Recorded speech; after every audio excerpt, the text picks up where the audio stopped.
আসসালামু আলাইকুম। আশ্চর্য, অনেক আশ্চর্য। সে অনেক আগের দিনের কথা।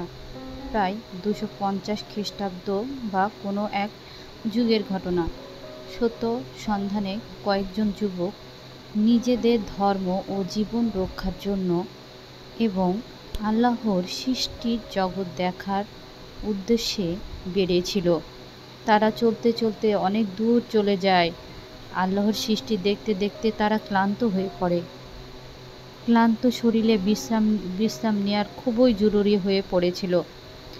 আল্লাহর নাম স্মরণ করে এবং তার রহমতের আশায় তারা বিশ্রামের জন্য একটি গুহায় প্রবেশ করে।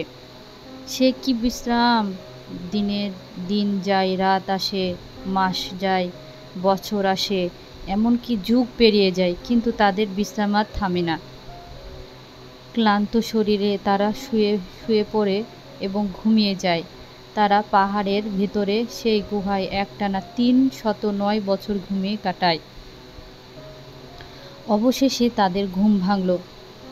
আড়মোড় দিয়ে জেগে উঠল তারা, কিন্তু কতদিন ঘুমিয়েছে তা কেউ বলতে পারে না।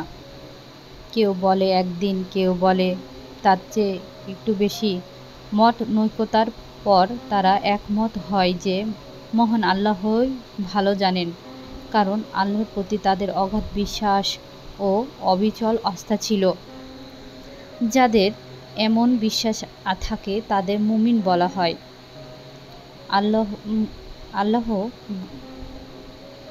ঘুমের পর তাদের খুব খিদে পায়।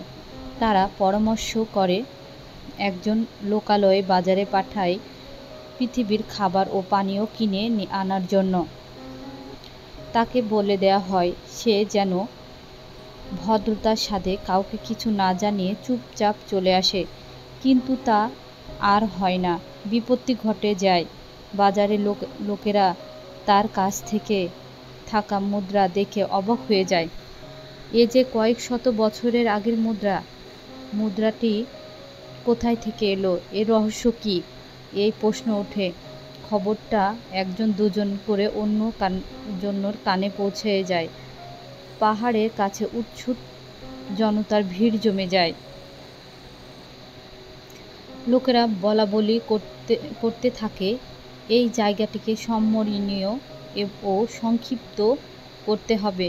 কেউ কেউ বলে এখানে স্মৃতিসৌধ হবে, আবার কেউ বলে মসজিদ হবে।